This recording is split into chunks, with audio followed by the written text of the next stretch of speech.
So when you open the kit, the first thing you see is on the lid right here, they have given you a list or a table of all the activities and a short note or short information about what that activity is about. And then right here we have this sheet that explains how to use the Intellikit. And if you turn it over, you have point wise, you have page wise information about all the activities given in the kit and how you can how you're supposed to read the instruction manual and how you can go about it. So that is for your reference. Then we have a sticker sheet for the learning chart, and then comes the learning chart right here. So the learning chart is all about it's a monthly calendar, and it is week wise, like 7 days a week. You can start from any day, it doesn't matter. And the boxes highlighted in color are the activities provided in the kit, and for the rest of the days where there's no color on the boxes, those are activities that you can do at home using do-it-yourself materials that you might already have at home. So they have a basic outlook on how you can go about the activities and like how to space it, and it just gives you an idea. And if you follow the timetable, you can make your child do a lot of different stuff. And then we have the happy tracker, which is a tracking sheet that you can tick mark on at the end of the month after your child has completed all the activities. And this covers all the areas of picture smart, like about your child's recognition skills and linguistic skills and communication skills, hand-eye coordination skills, and stuff like that. So as in how you complete each activity, you can refer to that particular cloud, and you can just make a tick mark there. So at the end of the month, you know what all your child has accomplished and where he or she is lacking. So I think that is a good way of keeping track of things. And then we have 9 kits. So 7 kits that are activity based. The 8th kit is they have these flashcards. So the 8th kit contains flashcards and a storybook, and the 9th kit contains worksheets. So that's how it is in all the boxes.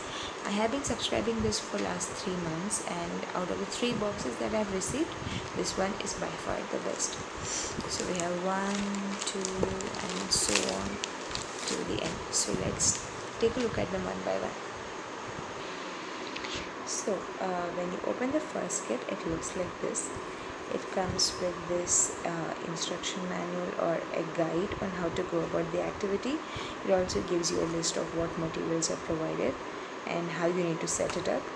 And it goes on to how you can play, and it gives you some extra tips on how you can do some more activities similar to this. And then at the end, it gives you an overview of what your child has been able to accomplish by doing this activity. So the first one is all about matching, and you have these cardstock kind of sheets where they had given a separate set of Velcro stickers that we have to glue on the allocated spot. I have already glued them. So here you have different caps, and here you have the skirts and the shoes and bags. So what you do is let's look at the skirt.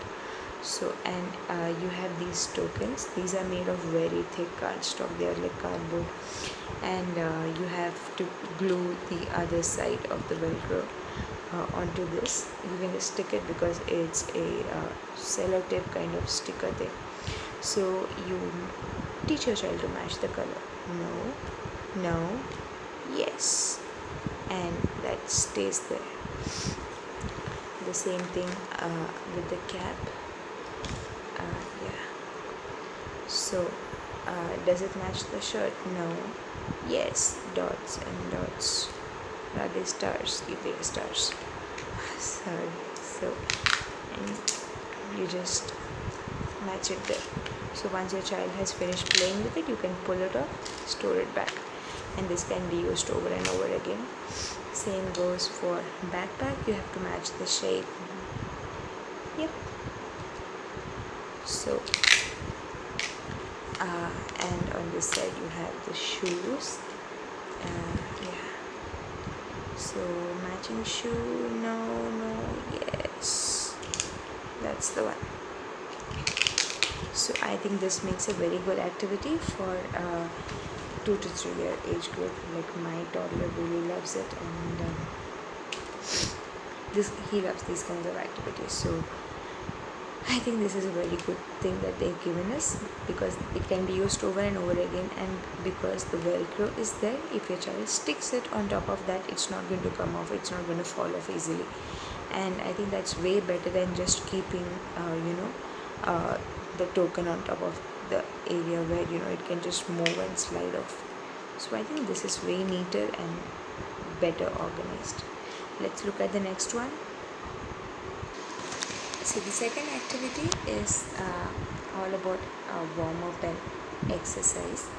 So I think this might be a little early, or this might be a little advanced for a child of 2.5 or so, but you can still give it a go if your child is more on the advanced side.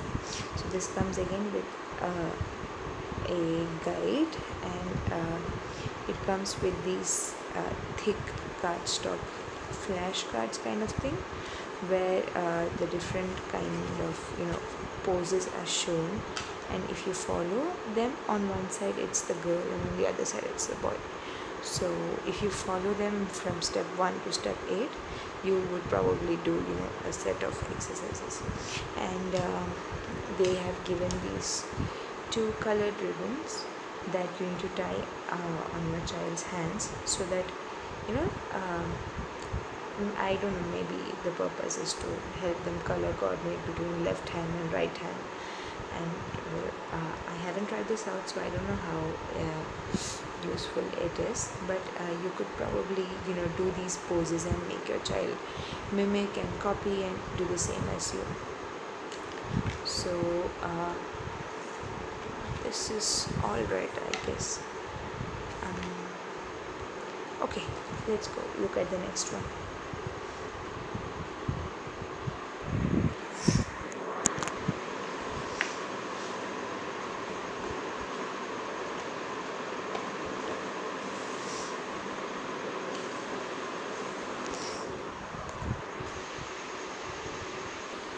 So I think, yeah. So this activity right here has a base foam pad, and a cardstock front sheet and a cardstock back sheet, and they are very sturdy, and it's very easy to slot them together. And give me a second. So once you've slotted them together, they hold their shape like this, and you have all of these tokens. So basically you have the blue house, green house, yellow house and red house, and your child has to insert each token in the slot so that they stand. So like that.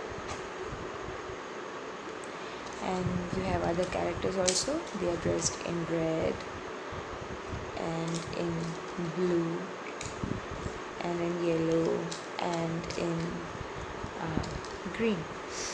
So you need to match them to their respective color rows, and you need to insert them. And these are also quite, they can bend, but they are sturdy. So I think it's a very good activity for children, because they can really learn hand-eye coordination when they try to fiddle this into the hole and try to fit it in there so that it slots in properly. And it also helps them to match the characters' clothes by their color rows and uh, so and different characters, different faces, different expressions. So there are lots of games you can play along with this. What is this character doing? What is she wearing? And is this character jumping? And stuff like that. So I think it's a very good way that you can sort them into the rows. So it's a very good activity for your kids. So let's look at the fourth one. So this is the fourth activity, and this activity is all about counting and teaching your child how to count. Now this is quite advanced for my child, so I won't be teaching him how to count with this activity kit, but I'll be using this just to play, because you have these really nice thick cardstock cards, like flash cards. They are a nice big size. So and you have these foam cutouts, and they are just for reference or something like that. So how you actually place them is, you place this card right there, number 1, and then you place this here and it's number 2, then you place it again, another arrow there, and it's number 3 and 4 and so on till 5. And on the back of each card you have the same number as well. So what you teach your child is to see one circle and then put one pom-pom ball on that. This is nothing but a do-it-yourself tray kind of thing to hold the pom-pom balls. I don't think I'll be using this because it's quite flimsy. I might use a simple plastic dish that's there at home. So that's 1, and here if your child says 2, so you put 1 and you put another one. So though it seems a bit advanced for my child, I think I can use it to play like this with him. And for children who are advanced, the game is actually, they place all this, and after that you have to turn it around, then recognize the number and place the the same number of pom-pom balls. So if it's 1, you put 1 ball. If it is 2, you put 2 balls at the back. That's all there is to this. And again you have the reinforcing activities that you can do, the bonus activities that you can do with your child. So that's all, nothing great, but I think it's a good way to keep them engaged and occupied, and something for them to like spot and then place. So I think that's still good. So let's look at the next one.